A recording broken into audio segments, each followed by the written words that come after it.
You, General Selva. I'd like to start off with the one that has been foremost on my mind, and I think on the minds of most of the members here, as well as the uniforms. And I applaud the uniforms for being straightforward and honest about the threats that we're facing right now, and that would be North Korea. You know, they successfully tested a ballistic missile on the 4th of July. The country also completed a successful nuclear test earlier on May 14th. The experts consider North Korea's missile test on July 4th to be the most significant advancement toward a nuclear-capable intercontinental ballistic missile. We've had a lot of witnesses talk about this prior to July 4th. They're talking about when this happens, what that will mean in terms of a threat to the United States. If you take that, the range, the projected range of that would actually be somewhere around 5,000 miles, which would put parts of the United States into range. So it's a scary thing. We had a Armed Services Committee hearing on the Asia-Pacific strategy on April 25th. And we had a panel of experts, and they were good. And they agreed with me that North Korea currently represents the most imminent threat to our national security. I'd like to have you go ahead and start with 3 questions concerning that. One, do you agree with the experts who have come to that conclusion concerning our national security? And secondly, North Korea is known to export ballistic missile technology to other adversaries like Iran. Do you believe that they are in the process of doing that? They have done that? And then what other countries might pose a threat as a result of what they're receiving from North Korea? And thirdly, how confident, what is your level of confidence in terms of our intelligence community's ability to monitor what's really going on there? Those 3 things to start off with. Thank you, Mr. Chairman. I do agree in principle with the assessment that the North Koreans are moving quickly to develop an intercontinental ballistic missile capability. I, however, am not sanguine that the test on the 4th of July demonstrates that they have the capacity to strike the United States with any degree of accuracy or reasonable confidence of success.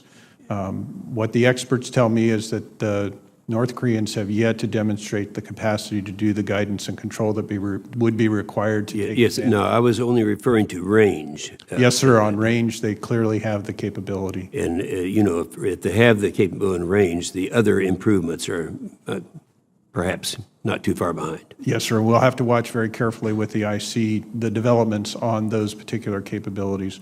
I do agree with the intelligence community and others that the Democratic People's Republic of Korea is an arms proliferator. There's no evidence that they have engaged in proliferation of their long-range ballistic missile technology, but they have proliferated every other weapon system that they've ever invented. So it's a pretty clear pathway to the potential proliferation of these kinds of weapon systems. And the third question was on the capability of our intelligence. I'm reasonably confident in the ability of our intelligence community to monitor the testing, but not the deployment of these missile systems. Kim Jong-un and his forces are very good at camouflage, concealment, and deception.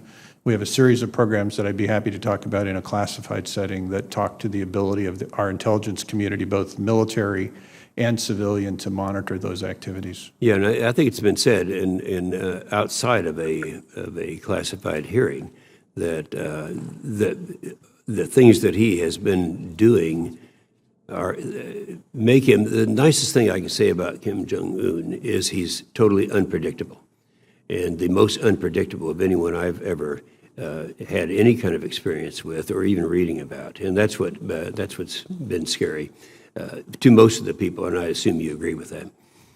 Yes, sir, I do agree with that assessment. Okay, now getting down to our threats, and this committee has been received the testimony from the uniforms and from the experienced people outside of the uniforms that only a third of our Army Brigade combat teams, only a fourth of our combat aviation brigades are ready. We hear about the 62% of our F-18s that the Marines have been using don't work. And so we recognize that when we are going through what we've been going through in the last few years, that the first thing to go is maintenance, and then, of course, modernization.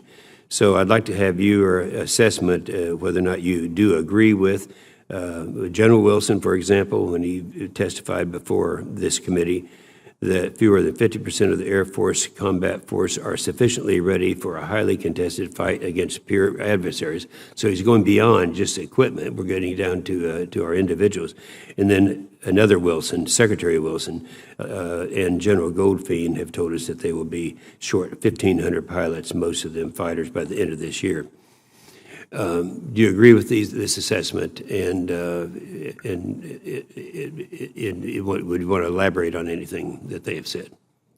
Senator, I agree with both assessments. Both speak to the availability of funds and resources to do the high-end training that's required to make our forces ready for what we call high-intensity combat against a peer competitor. The budget in 17 is helpful. The proposed budget for 18 will move us down the pathway to being able to restore much of that training, but it will be a 2-year process beyond the initial insertion of those resources before you see the readiness improve. Yeah, I agree with that. Senator Reed?